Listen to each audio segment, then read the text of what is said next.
ಹಿಂದೆ ಒಂದು ಕಾಲ ಇತ್ತಂತೆ, ನಾವೇನಾದ್ರೂ ತಪ್ಪು ಮಾಡಿದ್ರೆ ಭಗವಂತ ನಮ್ಮ ಮಕ್ಕಳಿಗೋ ನಮ್ಮ ಮೊಮ್ಮಕ್ಕಳಿಗೋ ಶಿಕ್ಷೆ ಕೊಡ್ತಾನೆ ಅಂತ ಹೇಳ್ತಿದ್ನಂತೆ ಭಗವಂತ. ಆಶ್ರಮಕ್ಕೆ ಬರ್ತಿರ್ತಕ್ಕಂಥ ವ್ಯಕ್ತಿಗೆ ಇಬ್ರು ಗಂಡ್ಮಕ್ಳಿದ್ದಾರೆ. ಸೊ ಮೈಸೂರಲ್ಲಿ ತುಂಬಾ ಚೆನ್ನಾಗಿದ್ದಾರೆ ಅಂತ ಕೇಳ್ಪಟ್ಟೆ ಇವಾಗ ತಾನೆ. ಬಟ್ ಆದ್ರೆ ಇವತ್ತು ಆ ವ್ಯಕ್ತಿಗೆ ಬಂದ ದುರ್ಸ್ಥಿತಿ ನೋಡಿದ್ರೆ ಬರೋಬ್ಬರಿ 25 ವರ್ಷಗಳಿಂದ ಮನೆಗೆ ಹೋಗಿಲ್ವಂತೆ, ಆದ್ರೆ ಇವಾಗ ಹೋದ್ರಂತೆ. ಏನಾಯ್ತು ಮುಂದೆ ಅವ್ರ ಕತೆ ನೋಡೋಣ. ಮದುವೆ ಆಗಿ ಮಕ್ಳು ಹೊಡ್ಸ್ಬಿಟ್ಟು ಹೌದೌದೌದು, ಅವ್ರಿಗೆ ಏನ್ ಅನ್ಬೇಕು ಅನ್ಸ್ಬೇಕು, ಮಕ್ಳು ಸಾಕಿ ಅವ್ರಮ್ಮ ಎಷ್ಟು ಕಷ್ಟಪಟ್ಟಿರ್ಬೇಕು. ಪಟ್ಟಿರ್ತಾರೆ. ಇವ್ರು ಯಾರು ಸಂಬಂಧಿಗಳಲ್ಲ, ಆದ್ರೂ ಕೂಡ ಈ ವ್ಯಕ್ತಿಗೆ ಬರೋಬ್ಬರಿ 80,000 ರೂಪಾಯಿ ಖರ್ಚು ಮಾಡಿದಾರಂತೆ. ಎಲ್ಲರೂ ಸೇರ್ಕೊಳಪ್ಪ, ಆಶ್ರಮಕ್ಕೆ ಸೇರ್ಕೊಬಿಡು. ಒಂದೆರಡು ಫ್ಲಾಟು, ಒಂದೆರಡು ಕಾರು, ಏನಾದ್ರು 1 ಕೋಟಿ ದುಡ್ಡಿದ್ರೆ ಮುಲಾಜಿಲ್ದಂಗೆ ಇವ್ರನ್ನ ಕರ್ಕೊಂಡೋಗಿ ನಮ್ ಡ್ಯಾಡಿ ಅನ್ಬಿಟ್ಟು ಕಿರೀಟ ಹಾಕ್ಬಿಟ್ಟಿರೋರು.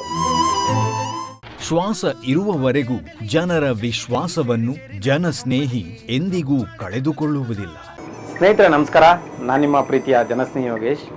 ಪ್ರತಿಯೊಬ್ರು ಕೂಡ ಈ ವಿಡಿಯೋನ ನೋಡ್ಬೇಕು. ಕಾರಣ ಏನಂತ ಹೇಳಿದ್ರೆ, ಇವತ್ತು ನಮ್ಮ ಸಮಾಜ ಯಾವ ರೀತಿ ಬದಲಾಗ್ತಾ ಇದೆ ಅಂದ್ರೆ, ಹಿಂದೆ ಒಂದು ಕಾಲ ಇತ್ತಂತೆ, ನಾವೇನಾದ್ರೂ ತಪ್ಪು ಮಾಡಿದ್ರೆ ಭಗವಂತ ನಮ್ಮ ಮಕ್ಕಳಿಗೋ ನಮ್ಮ ಮೊಮ್ಮಕ್ಕಳಿಗೋ ಶಿಕ್ಷೆ ಕೊಡ್ತಾನೆ ಅಂತ ಹೇಳ್ತಿದ್ನಂತೆ ಭಗವಂತ. ಸೊ ಇವತ್ತಿನ ಜನರೇಷನ್ ಹೆಂಗಪ್ಪ ಇದೆ ಅಂದ್ರೆ, ನಾವೇನಾದ್ರೂ ತಪ್ಪು ಮಾಡಿದ್ರೆ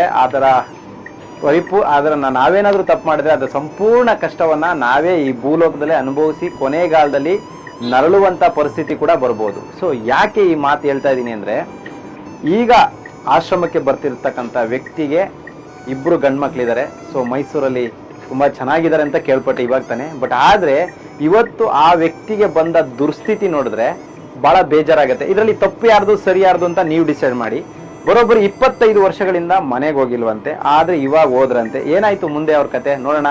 ದಯವಿಟ್ಟು ಪ್ರತಿಯೊಬ್ರು ಕೂಡ ಈ ವಿಡಿಯೋನ ಕಂಟಿನ್ಯೂ ಆಗಿ ನೋಡಿ. ಯಾಕೆ ಪ್ರತಿಯೊಂದು ವಿಡಿಯೋನ ನಿಮ್ಮ ಮುಂದೆ ಇಡ್ತೀವಿ ಅಂದ್ರೆ, ಸಮಾಜದಲ್ಲಿ ಸಾಕಷ್ಟು ಜನರ ಕಷ್ಟ ಹೇಗಿರುತ್ತೆ, ನಿಮ್ಮ ಜೀವನದಲ್ಲಿ ಕನಿಷ್ಠ ಪಕ್ಷ ಬದಲಾವಣೆ ಅಂತ ಆದ್ರೆ ಏನ್ ಮಾಡ್ಕೋಬಹುದು ನೀವು ಅನ್ನೋದನ್ನ ನಿಮ್ಗೆ ತಿಳಿಸೋದಕ್ಕೋಸ್ಕರ. ಸೊ ಪ್ರತಿಯೊಬ್ರು ತಪ್ಪದೆ ಈ ವಿಡಿಯೋನ ಕಂಟಿನ್ಯೂ ಆಗಿ ನೋಡಿ. ಜೊತೆಗೆ ನೀವೇನಾದ್ರೂ ತಪ್ಪು ಮಾಡ್ತಾ ಇದ್ದೀರಾ, ಹಾಗಾದ್ರೆ ಇವತ್ತಿಂದನೇ ಸರಿ ಮಾಡ್ಕೊಳ್ಳೋ ಪ್ರಯತ್ನ ಮಾಡಿ. ಸೊ ಬನ್ನಿ ದಯವಿಟ್ಟು.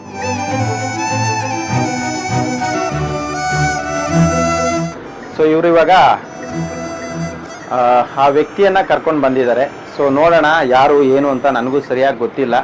ಸಂಪೂರ್ಣ ಮಾಹಿತಿನ ಅವ್ರ ಬಾಯಲ್ಲೇ ಕೇಳಿ ತಿಳ್ಕೊಳ್ಳೋಣ. ಬಟ್ ಆದ್ರೆ ಇಂಥ ಒಂದು ದುರ್ಸ್ಥಿತಿ ಯಾರಿಗೂ ಬರಬಾರ್ದು. ನಮಸ್ತೆ ಸರ್. ನಮಸ್ತೆ ಸರ್.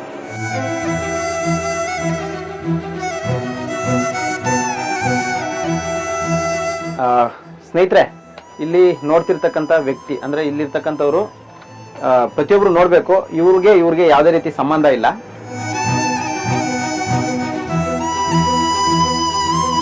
ಸ್ನೇಹಿತರೆ, ನಮ್ಗೇನಾದ್ರೂ ಕಷ್ಟ ಅಂತ ಬಂದ್ಬಿಟ್ರೆ ನಿಜವಾಗ್ಲೂ ರಕ್ತ ಸಂಬಂಧಿಗಳಂತೂ ಆಗ್ತಾರೋ ಬಿಡ್ತಾರೋ ಗೊತ್ತಿಲ್ಲ, ಆದ್ರೆ ರಸ್ತೆಯಲ್ಲಿ ಸಿಗುವಂತ ಸಂಬಂಧಿಗಳು ಖಂಡಿತವಾಗ್ಲೂ ಸಹಾಯ ಮಾಡ್ತಾರೆ, ಸಹಕಾರ ಕೊಡ್ತಾರೆ, ಆಶೀರ್ವಾದ ಮಾಡ್ತಾರೆ. ಕಾರಣ ಏನಪ್ಪಾ ಅಂತ ಹೇಳಿದ್ರೆ, ಈ ವ್ಯಕ್ತಿ ಹೆಸರು, ತಮ್ಮ ಹೆಸರು ಸರ್? ಶಿವಣ್ಣ ಅಂತ. ನೋಡಿ ಇವರು ಶಿವಣ್ಣ ಅಂತ.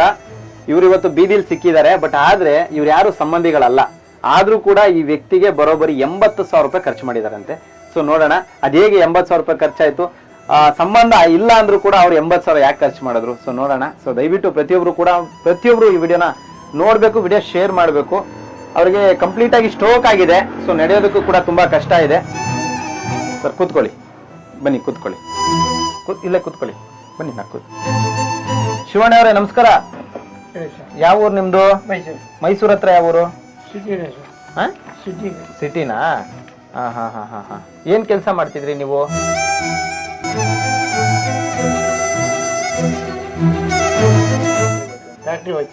ಏನಾಗಿದೆ ನಿಮ್ಗೆ? ಸ್ಟ್ರೋಕ್ ಆಗಿ ಓಡಾಡಕ್ ಆಗ್ತಾ ಇಲ್ಲ, ಕೈ ಕಾಲು ಮೂವ್ಮೆಂಟ್ ಇಲ್ಲ, ಫುಲ್ ಡೆಡ್. ಮದ್ವೆ ಆಗಿದೆಯಾ ನಿಮ್ಗೆ? ಎಷ್ಟು ಮದ್ವೆ ಆಗಿದೆ? ಇಬ್ಬರು ಗಂಡ್ ಅಲ್ಲ, ಒಂದೇ ಮದ್ವೆನಾ 2 ಮದ್ವೆನಾ? ಹೌದಾ? ಸ್ಟೋರಿ ಈಗ ನನ್ ಕೇಳ್ಪಟ್ಟಂಗೆ 2 ಮದ್ವೆ ಅಂತ ಹೇಳಿದ್ರು. ಒಂದೇ ಮದ್ವೆ ಅಲ್ಲ, ಕೇಳಿದೆ, ಬೇಜಾರಾಗ್ಬೇಡಿ. ಶಿವಣ್ಣ ಅವರು ಮ್ಯಾರೇಜ್ ಆಗಿದಾರಂತೆ. ಸೊ ಮ್ಯಾರೇಜ್ ಆಗಿ 2 ಗಂಡ್ಮಕ್ಳಿದ್ದಾರೆ ಅವ್ರಿಗೆ. ಆದ್ರೂ ಕೂಡ ಇವತ್ತು ಅವ್ರಿಗೆ ಇಂಥ ದುರ್ಸ್ಥಿತಿ ಬಂದಿದೆ, ಗೊತ್ತಿಲ್ಲ ಯಾಕೆ ಅಂತ. ಸರ್ ಇವರು ಎಲ್ಲಿದ್ರು, ಏನ್ ಕತೆ ಇವ್ರದ್ದು? ಇವರು ಕೊರೋನಾ ಟೈಮಲ್ಲಿ ಫ್ಯಾಕ್ಟ್ರಿಗೆ ಹೋಯ್ತಾ ಇದ್ರು. ಅವಾಗ ಕೊರೋನಾ ಬಂದಾಗ ಫ್ಯಾಕ್ಟ್ರಿ ಮುಚ್ಚೋಯ್ತು ಇವ್ರದ್ದು. ಅವಾಗ ನಮ್ಮ ಅಂಗಡಿಗೆ, ಅವಾಗ ನಮ್ ಚಿಕನ್ ಅಂಗಡಿ ಬರ್ತಾ ಇದ್ರು, ಹೋಯ್ತಾ ಇದ್ರು. ಏನೋ ಸ್ವಲ್ಪ ಖರ್ಚಿಗೆ ಊಟ ಇಲ್ಲ ಏನಿಲ್ಲ ಅಂದಾಗ ಬರ್ತಾ ಇದ್ರು. ಏನೋ ಒಂಚೂರು ಏನೋ ಮಾಡ್ಕೊಂಡಿರ್ಲಿ, ಸ್ವಲ್ಪ ಹೆಲ್ಪ್ ಮಾಡ್ತಾ ಇದ್ರು, ಅದಕ್ಕೆ ನೀವು ಇಟ್ಕೊಂಡಿದ್ವಿ. ಇವಾಗ ಏನಾಯ್ತು ಅವ್ರಿಗೆ ಸಡನ್? ಇವಾಗ ಒಂದೊಂದು ವರ್ಷದ ಬಿಟ್ಟಿದ್ರು, ನಿಮ್ಮ ಹತ್ರ ಇರ್ಲಿಲ್ಲ, ನಮ್ಮ ಹತ್ರ ಇರ್ಲಿಲ್ಲ, ಇಲ್ಲ ಹೋಗಿದ್ರು. ಆಮೇಲೆ ಇದ್ಕಿದಂಗೆ ಈಗ ಏನೋ ಪಾರ್ಕ್, ನಮ್ಮ ಅಂಗಡಿ ಎದುರುಗಡೆ ಪಾರ್ಕ್ ಇದೆ, ಅವು ಇದ್ಕಿದಂಗೆ ಸ್ವಲ್ಪ ಸ್ಟ್ರೋಕ್ ಹೊಡೆದಿತ್ತು. ಯಾರು ಬಂದು ನಮ್ಗೆ ಗೊತ್ತಿರೋ ಬಂದು ಹೇಳಿದ್ರು, ಸರಿ ಹಿಂಗಾಗಿದೆ ನಿಮ್ಮ ಅಂಗಡಿಲಿ ಇದ್ರಲ್ಲ ಹಿಂಗಾಗಿದೆ ಅಂತ. ನಾವು ಕರ್ಕೊಂಬಂದು ಏನೋ ಇದ್ರಲ್ಲ ಅಂತ ಮಾನವೀಯತೆಯಿಂದ ಹಾಸ್ಪಿಟ್ಲಿಗೆಲ್ಲ ಖರ್ಚು ಮಾಡಿ. ಎಷ್ಟು ಖರ್ಚಾಯ್ತು ಸರ್ ಇವಾಗ ನೋಡಿ ರಿಪೋರ್ಟ್, MRI ಸ್ಕ್ಯಾನ್ ಎಲ್ಲ ಸರ್ ಒಂದು 80,000 85,000 ಆಗಿದೆ ಎಲ್ಲ ಪ್ರತಿಯೊಂದು. ಸರ್ 80,000 ಖರ್ಚು ಮಾಡಿದ್ರಲ್ಲ, ಇವ್ರಿಗೆ ಖರ್ಚು ಮಾಡಿದ್ರೆ ನಿಮ್ಗೆ ರಿಟರ್ನ್ ಬರಲ್ಲ ಅಂತ ಗೊತ್ತಿತ್ತು ತಾನೆ? ಏನೋ ಮಾನವೀಯತೆ ಇದ್ರಲ್ಲ, ಏನೋ ಈಗ ನಮ್ಮ ಅಪ್ಪ ಅಂದಿರೋ ಏನೋ ಈ ಪಾಪ ಇವರು ನಮ್ಮ ತಂದೆ ತರನೇ ಇದ್ರು, ಮಾಡಿದ್ವಿ. ಆಮೇಲೆ ನಾವು ಮೈಸೂರಿಗೆ ಮಕ್ಳು ತಾವು ಕರ್ಕೊಂಡೋಗಿದ್ವಿ. ಇವ್ರ ಮಕ್ಳು ಮನೆಗೆ ನೀವು ಕರ್ಕೊಂಡೋಗಿದ್ವಿ. ಕೇಳಿ ಅವಾಗ ಏನಂದ್ರು ನೀವ್ ಹೇಳಿ. ಏನಂದ್ರು? ಮಕ್ಳು ಮನೆಗೆ ಕರ್ಕೊಂಡೋಗಿದ್ರಾ? ಅವರು ನಿಮ್ಮ ಮನೆಗೆ ಮಕ್ಳು ಮನೆಗೆ ಕರ್ಕೊಂಡೋಗಿದ್ರು. ಏನಂದ್ರು? ಆಗಲ್ಲ, ಏನಕ್ಕಾಗಲ್ಲ ಅಂತೆ? ನೋಡ್ಕೊಳಕ್ಕಾಗಲ್ಲ, ಎಲ್ಲಾರು ಸೇರ್ಕೊಳಪ್ಪ, ಆಶ್ರಮಕ್ಕೆ ಸೇರ್ಕೊಬಿಡು.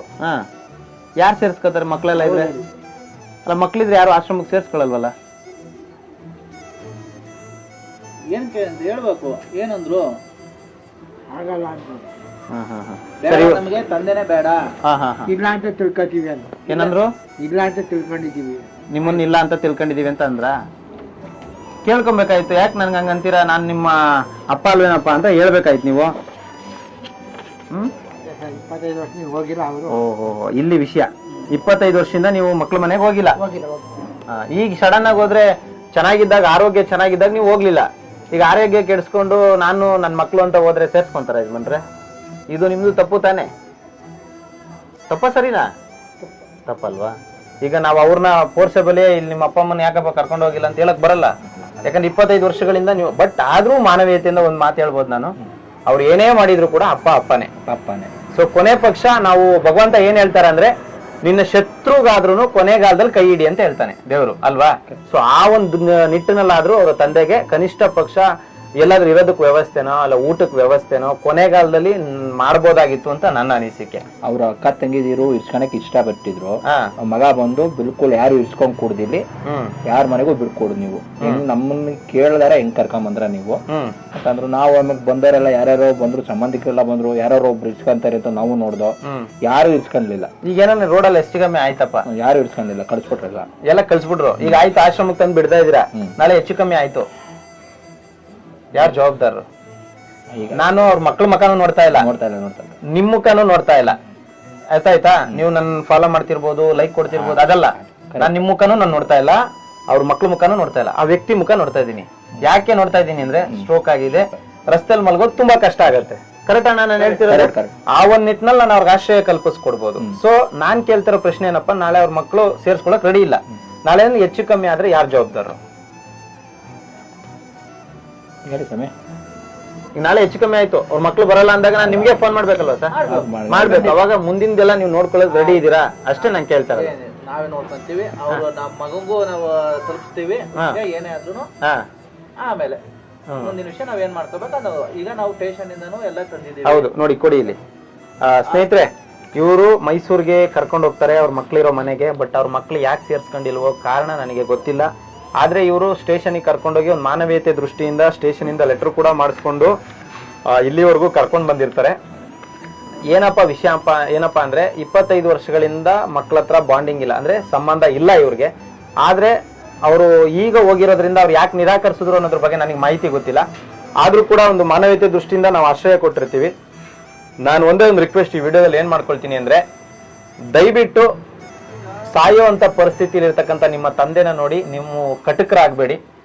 ದಯವಿಟ್ಟು ಒಂದು ಮಾನವೀಯತೆ ದೃಷ್ಟಿಯಿಂದ ಆದ್ರೂ ಈ ವಿಡಿಯೋ ನೋಡಿದ ತಕ್ಷಣ, ಕನಿಷ್ಠ ಪಕ್ಷ ಎಷ್ಟು ದಿನ ಇರ್ತಾರೋ ನನಗೆ ಗೊತ್ತಿಲ್ಲ, ಯಾಕಂದ್ರೆ ಸ್ಟ್ರೋಕ್ ಆಗಿ ತುಂಬಾ ವನವಾಸ ಬೀಳ್ತಾ ಇದ್ದಾರೆ. ಸೊ ದಯವಿಟ್ಟು ನಿಮ್ಮ ಮನೆಗೋ ಅಥವಾ ನಿಮ್ಮ ಫ್ರೆಂಡ್ಸ್ ಮನೆಗೋ ಅಥವಾ ನಿಮ್ಗೆ ಯಾರಾದ್ರೂ ಫ್ಯಾಮಿಲಿಯಲ್ಲಿ ಗೊತ್ತಿರೋರ್ ಮನೆಗೋ ಕರ್ಕೊಂಡೋಗಿ ಇರೋಷ್ಟು ದಿನ ನೋಡ್ಕೊಳ್ಳಿ ಅಂತ ನಾನು ಮನವಿ ಮಾಡ್ಕೊಳ್ತೀನಿ ನಿಮ್ಮ ಹತ್ರ. ಯಾಕಂತ ಹೇಳಿದ್ರೆ ತುಂಬಾ ಬೇಜಾರಾಗುತ್ತೆ ಇದು. ಯಾಕಂದ್ರೆ ತುಂಬಾ ಬೇಜಾರಾಗುತ್ತೆ. ಎಲ್ಲರೂ ಇದ್ದು ಬೀದಿಗೆ ಬೀಳೋದು ಬಹಳ ಅನ್ಯಾಯ ಇದು. ಎಲ್ಲ ಯಾರು ಇಲ್ಲ, ಸಂಬಂಧಿಕರಿಲ್ಲ, ಬಂಧು ಇಲ್ಲ, ಯಾರು ಇಲ್ಲ, ರಸ್ತೆಯಲ್ಲಿ ಮಲಗಿದಾರೆ ಅಂದಾಗ ಒಂದು ಲೆಕ್ಕಾಚಾರ. ಬಟ್ ಎಲ್ಲರೂ ಇದ್ದಾಗ ಬೀದಿಗೆ ಬೀಳೋದು ಬಹಳ ತಪ್ಪು. ಏನ್ ಹೇಳ್ತೀರಾ ನಿಮ್ಮ ಮಕ್ಳಿಗೆ? ಅಲ್ಲ, ಏನ್ ಹೇಳ್ತೀರಿ ಈ ವಿಡಿಯೋ ಮುಖಾಂತರ? ಆಗದೇನಪ್ಪ, ನಿಮಗೆ ಹೇಳಿದ್ ಬಿಡಪ್ಪ. ಈಗ ನಾಳೆ ಏನಾದ್ರು ಹೋಗ್ಬೇಕು ಅಂದ್ರೆ ನಾವು ಮತ್ತೆ ಕಳ್ಸಲ್ಲ. ಆಯ್ತು ಸರ್, ಸರಿ. ಈಗ ಸಪೋಸ್ ಎಣ್ಣೆ ಗಿಣ್ಣೆ ಬೇಕು ಅಂದ್ರೆ ಇಲ್ಲ ಇಲ್ಲ ಇಲ್ಲ ಇಲ್ಲ ಅದು ಇಲ್ಲ ಇಲ್ಲ ಇಲ್ಲ ಇಲ್ಲ ಅಲ್ಲ ಯಾಕಂದ್ರೆ ಕೇಳ್ದೆ ನಾನು ಇಲ್ಲ ಇಲ್ಲ ಇಲ್ಲ ಇಲ್ಲ ಕೇಳ್ಕೊಬಿಡೋದು ಆಮೇಲೆ ಇಲ್ಲ ಇಲ್ಲ ಎಣ್ಣೆ ಬೀಡಿ ಗಿಡಿ ಏನು ಸಿಗಲ್ಲ. ಇರೋ ತನಕ ಇಲ್ಲ ಏನು ಇಲ್ಲ ನಮ್ದು. ಏನಿಲ್ಲ, ಇರೋ ಗಂಟ ಹೊಟ್ಟೆ ತುಂಬಾ ಊಟ, ಮೈ ತುಂಬಾ ಬಟ್ಟೆ. ಏನಿಲ್ಲ ಸರ್. ಹಾ, ಇಲ್ಲ ಏನ್ ಹೇಳ್ತೀರಾ ಅವ್ರು ಇಷ್ಟು ಕಷ್ಟಪಟ್ಟು ಕರ್ಕೊಂಡ್ ಬಂದವ್ರೆ? ಏನಕ್ಕೆ ಒಳ್ಳೇದು ಮಾಡ್ತಾವ್ರೆ, ಒಳ್ಳೇದು ಮಾಡವ್ರೆ, ಮುಂದೆ ಅವರು ಇರ್ತಾರೆ ಬಿಡಿ ಸರ್. ಅಲ್ಲ ಹೆಚ್ಚು ಕಮ್ಮಿ ಆಗದ್ ಬೇಡ ಯಜಮಾನ್ರೆ, ನಮ್ಮ ಉದ್ದೇಶ. ಚೆನ್ನಾಗಿರೋ ಆಯ್ತಣ್ಣ. ಈ ಮಕ್ಳಾಗಿರೋದು ನಾವನ್ ಆಗಿದ್ದೀವಿ ಅಷ್ಟೇ. ಅಣ್ಣ ನಿಮ್ಗೊಂದು ಅನುಭವ ಆದ್ರೆ, ಈಗ ಅವ್ರ ಮನೆಗೆ ಕರ್ಕೊಂಡು ಹೋದ್ರಿ, ಎಲ್ಲ ತುಂಬಿದ ಕುಟುಂಬ, ತುಂಬಾ ಜನ ಬಂದ್ರು ಅಂತ ಹೇಳಿದ್ರಿ, ಬಟ್ ಯಾಕೆ ಅವರು ಇವ್ರನ್ನ ನಿರಾಕರಿಸಿದ್ರು ಅಣ್ಣ? ಅದು ಇವ್ರಿಗೂ ಹೇಳ್ಬೇಕು ಅಂದ್ರೆ ಒಂದ್ 25 ವರ್ಷದಿಂದ ಅವ್ರ ಮಗಂಗೂ ಇವ್ರಿಗೂ ಸಂಬಂಧ ಇಲ್ಲ, ಅವ್ರು ಹೋಗಿಲ್ಲ. ಅವ್ರ ಪಾಪ ಇವ್ರು ಮದುವೆ ಆಗಿ ಮಕ್ಳು ಹೊಡ್ಸ್ಬಿಟ್ಟು ಬಂದ್ಬಿಟ್ಟವ್ರೆ. ಅವ್ರಿಗೆ ಏನ್ ಅನ್ಬೇಕು ಅನ್ಸ್ಬೇಕು. ಹೌದು, ನಿಜ ಬಿಡಿ, ನಾವ್ ಈಗ ಮಾತಾಡಕ್ ಆಗಲ್ಲ. ಅವ್ರ ಮಕ್ಳು ಸಾಕಕ್ಕೆ, ಇಬ್ರು ಮಕ್ಳು ಸಾಕಿ ಅವ್ರ ಎಷ್ಟು ಕಷ್ಟಪಟ್ಟಿರ್ಬೇಕು. ಪಟ್ಟಿರ್ತಾರೆ 100%. ಯಾರ ಮನೆ ಪಾದ ತೊಳಿತಾರೋ, ಯಾರು ಏನ್ ಮಾಡ್ತಾರೋ ಅವ್ರು ಅದಕ್ಕೆ ಬೇಜಾರು. ಈಗ ಬಂದವ್ರೆ, ಸೋತ್ ಕಾಲದಲ್ಲಿ ಬಂದವ್ರೆ. ಅದಕ್ಕೆ ನಾನು ಹೇಳೋದು, ನಾನು ಏನ್ ಹೇಳ್ತೀನಿ, ಫಸ್ಟೇ ನಿಮ್ಗೊಂದು ಮಾತು ಹೇಳ್ದೆ, ನಾವು ಏನು ತಪ್ಪು ಮಾಡಿದ್ರು ಹಿಂದೆ ಒಂದ್ ಕಾಲದಲ್ಲಿ ಇತ್ತಂತೆ ಅಣ್ಣ, ನಾವು ಮಾಡಿದ್ದು ನಮ್ಮ ಮೊಮ್ಮಕ್ಳು ನಮ್ಮ ಮಕ್ಳು ಎಲ್ಲ ಅನುಭವಿಸ್ತಾರೆ, ನಾವು ತಪ್ಪು ಮಾಡ್ಬಿಟ್ರೆ ಮಕ್ಳು ಅನುಭವಿಸ್ತಾರೆ ಅಂತ. ಈಗ ಆ ಸೀನ್ ಇಲ್ಲ. ಈಗ ನಾವೇನು ಮಾಡಿದ್ರು ನಾವೇ ಇಲ್ಲೇ ಅನುಭವಿಸೇ ಹೋಗ್ಬೇಕು. ಇಲ್ಲೇ ಬಹುಮಾನ ಕರೆಕ್ಟ್. ಏನ್ ಯಜಮಾನ್ರೆ, ನಿಮ್ಮ ತಪ್ಪಿನ ಅರಿವು ಇವತ್ತಾಗಿರ್ಬೋದು, ಬಟ್ ಏನ್ ಪ್ರಯೋಜನ? ಮುಗ್ದೋಯ್ತು, ಕಾಲ ಮುಗ್ದೋಯ್ತು. ಬಟ್ ಆದ್ರೂ ಈ ವಿಡಿಯೋದಲ್ಲಿ ಮಾಡ್ತಿರೋದು, ಈ ವಿಡಿಯೋದಲ್ಲಿ ಈ ವಿಷಯ ಹೇಳ್ತಿರೋದು ಯಾಕೆಂದ್ರೆ, ಇನ್ ಮುಂದೆ ತಪ್ಪು ಮಾಡ್ಬೇಕು ಅನ್ಕೊಂಡವ್ರಿಗೆ ಒಂದು ಪಾಠ ಆಗ್ಲಿ ಅನ್ನೋದು. ಅರ್ಥ ಆಯ್ತಾ? ಬದಲಾಗಿ ಲೈಫು ಏನ್ ಗೊತ್ತಾ, ನಿಮ್ಮ ಹತ್ರ ದುಡ್ಡಿದ್ರೆ, ಆಸ್ತಿ ಇದ್ರೆ, ಅಂತಸ್ತಿದ್ರೆ, ಸಂಬಂಧಿಕರು ಯಾರು ನಿಮ್ಮನ್ನ ಬಿಟ್ಕೊಡಕ್ ರೆಡಿ ಇರಲ್ಲ. ನೀವು ಎಂತ ಕೊಳತ್ ನಾರ್ತಾ ಇದ್ರೆ ಬೇಕಾದ್ರೂ ನಿಮ್ಮನ್ನ ಮನೆ ಕರ್ಕೊಂಡು ಹೋಗ್ತಾರೆ.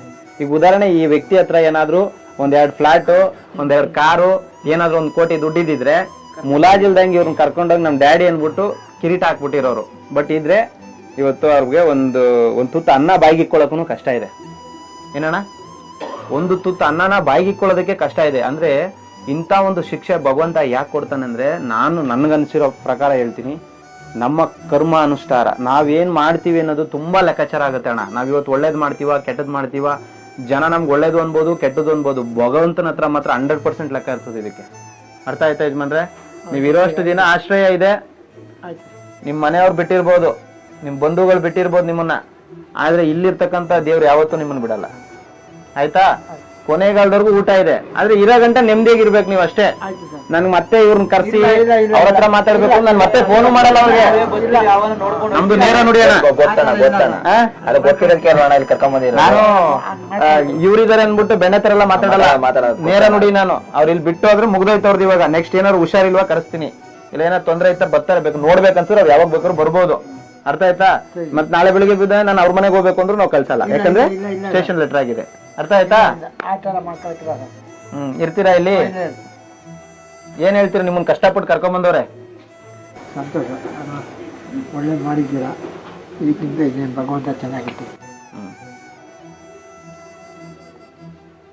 ಸ್ನೇಹಿತರೆ, ದಯವಿಟ್ಟು ಪ್ರತಿಯೊಬ್ರು ಕೂಡ ಈ ವಿಡಿಯೋನ ತಪ್ಪದೆ ಶೇರ್ ಮಾಡಿ. ಕನಿಷ್ಠ ಪಕ್ಷ ಈ ವಿಡಿಯೋ ನೋಡಿ ಬದಲಾಗೋರಂತೂ ಬದಲಾಗದಿದ್ರೆ ಅದು ಅವ್ರ ಹಣೆ ಬರ ಏನೂ ಮಾಡೋಕ್ಕಾಗಲ್ಲ.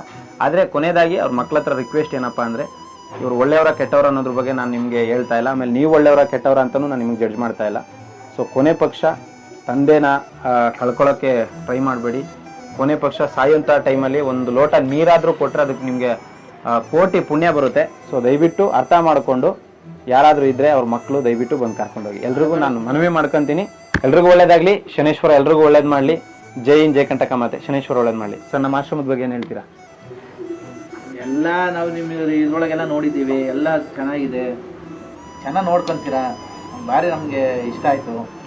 ಅದರಿಂದ ನಾವು ಎಲ್ಲ ಸಜೆಷನ್ ಮಾಡಿದ್ದು ಇಲ್ಲಿ, ಅದರಿಂದ ನಾವು ಇಲ್ಲಿಗೆ ಮಾಡಿದ್ದೆ. ನೀವೇನು ಹೇಳ್ತೀರಾ ಸರ್? ನಿಮ್ಮದು ಫೇಸ್ಬುಕ್ಕಲ್ಲೆಲ್ಲ ಫಾಲೋಅಪ್ ಮಾಡ್ತಾ ಇರ್ತೀನಿ, ನಿಮ್ಮ ವಿಡಿಯೋಸ್ ನೋಡ್ತಾ ಇರ್ತೀನಿ, ಎಲ್ಲ ಭಾಳ ಒಳ್ಳೆಯದು. ಒಟ್ಟಲ್ಲಿ ಏನಾದರೂ ನಿಮ್ದು ಏನಾದ್ರು ಕಡ್ಡಿ ನೇರ ನುಡಿ, ಯಾರಿಗೆ ಇಷ್ಟ ಆಗಲಿ ಇಷ್ಟ ಆಗಲ್ಲ ಇರಲಿ, ಏಕ್ ಮಾರು ದೋತುಕ್ತಾನಂಗೆ ಮಾತಾಡ್ತೀರಾ. ಏನೋ ಆರೋಗ್ಯದ ಬಗ್ಗೆ ಮಾತ್ರ ಕಾಳಜಿ ಚೆನ್ನಾಗಿ ತಗೊಂತೀರಾ. Thank you sir. ಅಜ್ಜಿ ವಿಷಯದಲ್ಲಿ ಮಾತ್ರ ನಿಮ್ಮನ್ನು ಮಾತ್ರ ವಾಟ್ಸಪ್ ಮಾಡ್ತೀನಿ ಸರ್. Thank you sir. ಅಜ್ಜಿ ವಿಷಯದಲ್ಲಿ ಮಾತ್ರ ಅಜ್ಜಿಗೋಸ್ಕರ ನೀವು ಮೊಮ್ಮಗೊಂಥರ ಅದೇ ಊರಲ್ಲಿ ಹೋಗಿ ನೀವು ಗೋರಿ ಕಟ್ಟಿಸಿ ಅಲ್ಲೇ ಕಾರ್ಯ ಮಾಡಿ ಎಷ್ಟು ಚೆನ್ನಾಗಿ ಮಾಡಿದ್ದೀನಿ, ನಮ್ಗೆ ಭಾಳ ಖುಷಿ. ನಾನು ನಮ್ಮ ಮಿಸಸ್ ಮಾತ್ರ ಯಾವಾಗಲೂ ನಿಮ್ಮ ಬಗ್ಗೆ ಮಾತಾಡ್ತಲೇ ಇರ್ತೀವಿ ನಾವು. Thank you sir. Thank you. ಇಲ್ಲಿ ಆರಾಮಾಗಿರ್ತಾರೆ ಅಂತ ನಾನು ಭಾವಿಸ್ತೀನಿ ಸರ್. ಬಟ್ ಊಟ ತಿಂಡಿಗಂತೂ ಕೊರತೆ ಇಲ್ಲ.